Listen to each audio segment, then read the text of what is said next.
My name is Dan Zarrilli, and on behalf of Mayor Bill de Blasio, it's my true pleasure to welcome all of you to New York City, to this important moment for climate action and for financing sustainable cities.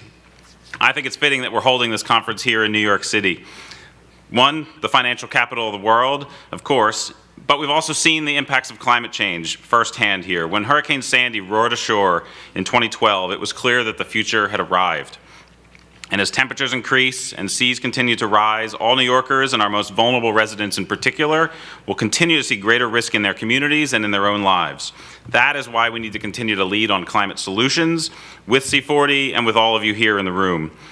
Here in New York City, our climate actions are organized around three primary themes. First, sustainability. We need to address the root cause of climate change, the greenhouse gas emissions released from the burning of fossil fuels. In 2014, Mayor de Blasio recognized this reality and committed the city to the 80 by 50 target, an 80% reduction in our greenhouse gas emissions here in New York City by 2050. And last year, literally the day after President Trump announced his intention to withdraw from the Paris Agreement, we deepened our commitment to that global accord. And with C40's help, we're the first city to develop a plan to accelerate our own actions to limit global warming to no more than 1.5 degrees Celsius, as the Paris Agreement suggests. To date, we've already achieved a 15% reduction, and we have plans to scale that up further with first ever building retrofit mandates here in New York City, targeting the most polluting buildings here in New York City, which is largely the largest buildings here in New York City. We're expanding our public electric vehicle charging hubs for private vehicles and are expanding organics collection to all New Yorkers. But second, we also must adapt. We've already locked in plenty of changes to our climate that we need to be ready for. Sandy was a turning point that really demonstrated our vulnerabilities to coastal storms and the risks of a changing climate, which is why we need to build resiliency against its impacts. And with over 520 miles of coastline, we are acutely at risk from rising seas. Growing heat risk will continue to threaten New Yorkers, and no longer can we assume that climate change will happen some other time to someone else far into the future. It's here and it's now. And to adapt to these threats, we're investing over $20 billion in a multi-layered resiliency program to protect New Yorkers with coastal defenses, more resilient infrastructure. We've already completed important projects like the Rockaway Boardwalk in Queens and launched a $100 million heat mitigation program. And we're continuing to upgrade our codes and standards so that resiliency is baked into how we build and plan all of our investments, all of our projects, and making it something that we do every day and not a special project. Finally, we can no longer turn away from the damage caused by the fossil fuel industry. Decades of deception and denial by big oil have caused damage already, and we intend to hold them to account. That's why we're, one, divesting the city's 5 pension funds, about $5 billion of a total assets of $190 billion in our pension funds. We're going to divest and get ourselves out of fossil fuel reserve owners by 2022. And we filed suit against the 5 companies most responsible for the damages we're already seeing. We need them to pay for the damages they've caused. In every case, people are at the heart of New York City's actions as we pursue inclusive climate actions that work for all New Yorkers. Our commitment to equity as an administration guides all of our work, and it's especially apt as we work to achieve climate justice in our communities. Achieving our goals now more than ever needs partnership between finance and government and many others as we work to transform the ways we live, travel, and use energy. We're pursuing PACE financing and working with community partners to enable easier energy retrofits and expand solar power on the city's buildings. We're exploring new models to finance adaptation and resiliency across the city, and we've seen market-changing impact that divestment and the call for investment portfolios to account for climate risk and comply with the Paris Agreement, the impact that that can truly have. So I see this as an exciting time to be working on climate issues here in New York City and across the globe. But let's make no mistake, we're in the fight of our lives, and increasingly the lives of our children and our grandchildren. The road ahead is long and difficult, and to be sure, but as the diverse leaders and the excitement that are in this room show, we're finally on the right path. And that gives me hope. So today, as you enjoy the conference, I challenge each of you to think about the decisions in your own lives that can help address this climate crisis. Don't shy away from the challenge of leadership. Work with new partners, unleash the new creativity, and be the example to those that question whether we can truly make a difference. To me, that's the path to creating truly sustainable cities. So thank you very much.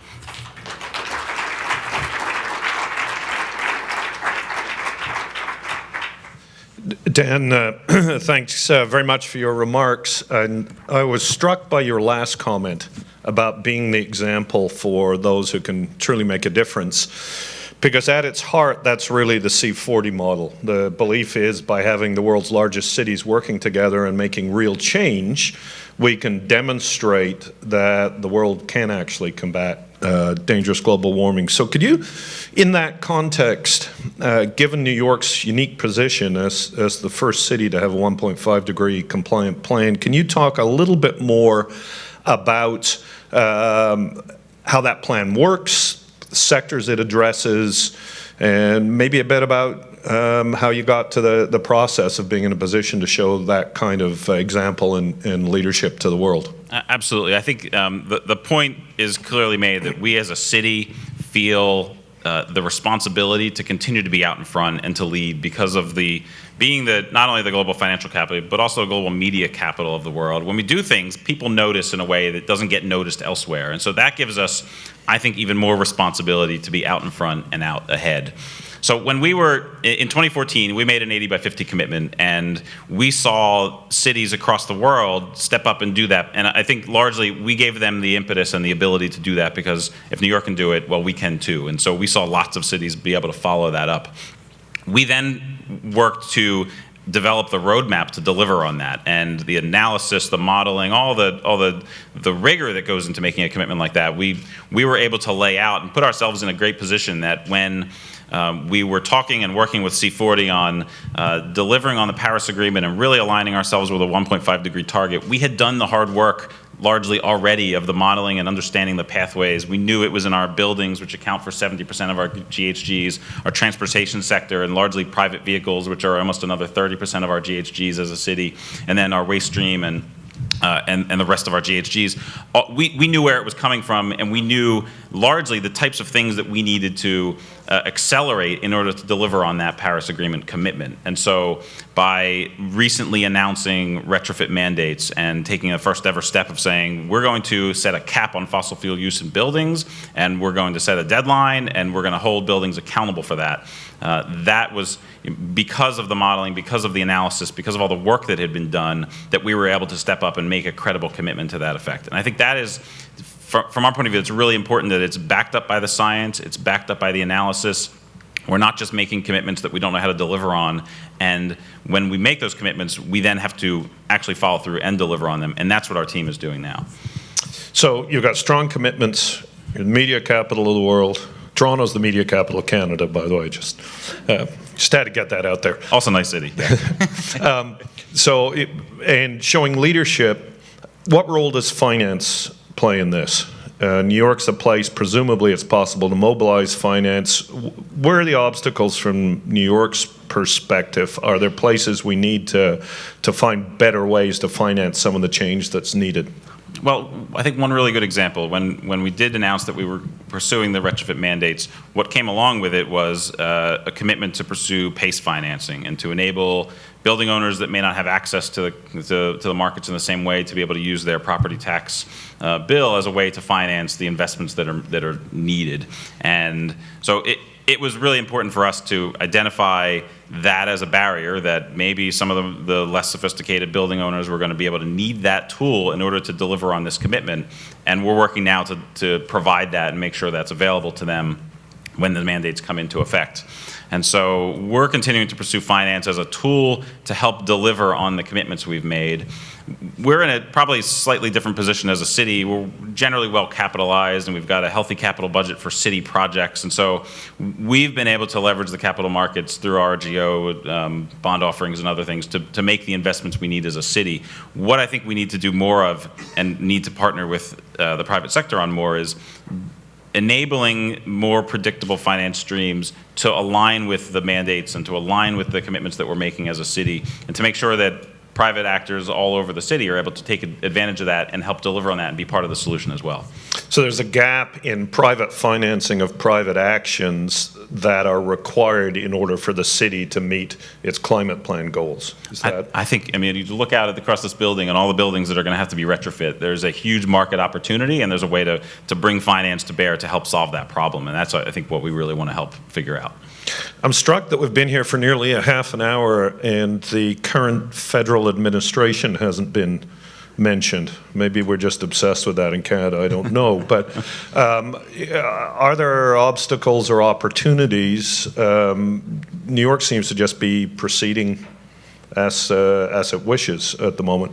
Well, I mean, there's a lot to be said about what's happening in D.C., and I don't think I want to go too far down that rabbit hole, other than to say that I've seen a number of silver linings from the destructive climate actions that are happening in D.C., the withdrawal from the Paris Agreement, the Clean Power Plan, all those things. There at least is silver lining that no longer do we have the illusion that the feds are going to solve this problem for us. And literally, that's that day when we committed ourselves to the Paris Agreement as a city after President Trump announced his withdrawal. Now we're up to over 400 cities that have also made a commitment that way. More cities, more businesses, more universities, more states are coming together to say, we're going to step up and fill this federal void.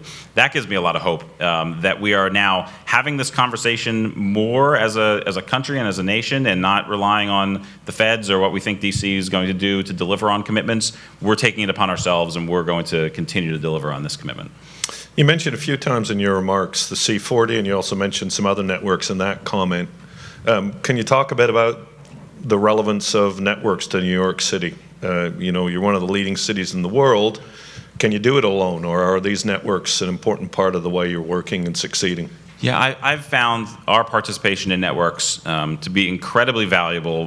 One, to help learn from other cities, and I could tick off a couple examples where we've learned or we've talked to other cities before we've announced a policy, and in many cases we've also done the same and contributed into the networks in a big way, particularly in our buildings work and other proposals that we've put out. To me, the value of the networks is really getting city leaders together to share best practices, to build relationships. And the reason there are friendly faces in this room is largely because of the networks and the ways that we can then build from this moment and then take it on to email and phone calls and continue to deepen the relationship and deepen the partnership. That's incredibly helpful for us. The other really important part of the networks, from my point of view, is the opportunity to amplify what we're doing. One, to get a little credit for what we're doing on the global stage and to bring the imprimatur from a C40 and global organizations to what we're doing, but also to help share what we're doing. And when we announced, for instance, that we are divesting from fossil fuels, our mayor clearly made it a priority that we want to be helping other cities get to a point where they can make that commitment as well. And so we immediately began talking to our networks, and C40 on top of that list to think about what other cities are open to this and want to help think about this challenge and want to come along for this ride too and help get out of the fossil fuel industry and not profit from an industry that's been causing so much damage to the planet. So from our point of view, it's been helpful just to have the relationships to be able then to use them to help amplify and scale up the work that we're doing. So your last comments, there was a little bit of forward-looking. Last question, can you just look the next 3 years or so? We've got Deadline 2020 coming up, the C40 program that you're a very big part of, one of the leaders in the world. The mayor's in his second term. What do the next few years look like for New York City, for your office, for climate action? Well, I think first we've made a number of big commitments through our 1NYC program, our 80 by 50 commitment, 1.5, all of the resiliency work, divestment. We need to keep delivering on these commitments, and that is a major focus of our team right now, that we are expanding electric vehicle infrastructure and we are continuing to deepen the retrofits that are happening in buildings. So you're going to see a lot more of that action, and we need to accelerate that in line with the 1.5 plan and the Deadline 2020 work. At the same time, I think it does weigh on our team that we need to continue to think ahead about what's next. And we are looking ahead to an update of our 1NYC program and thinking about what that might entail at this point next year. And we are also continuing to think about what are the next big things that we need to be advocating for in DC, that we need to be working with other cities to help accelerate. So I think what you're going to see is a combination of delivering on big commitments, which is no small feat, particularly in a city this size, that we're going to continue to have to do the work on the ground to deliver on our GHG emissions and our adaptation and our accountability measures. At the same time, we've got another almost nearly full term at this point to think about what's next. And I'm always crowdsourcing good information, and people want to tell me what New York should be doing next. I want to hear it, so please stop me throughout the day and stop and talk to our team as well. But at the same time, we are thinking about what it means to exist in this federal dynamic and how we can continue to project leadership out into the nation and to the globe. Well, that's a great point to end on. It's time to deliver, and it's time to build for the future. That's right. Dan, thanks so much for the leadership of you and your team, and to the mayor for his terrific leadership. We really appreciate you hosting today and for your remarks and attendance Great. here. Thanks, David. Thanks so much. Thank you, everybody.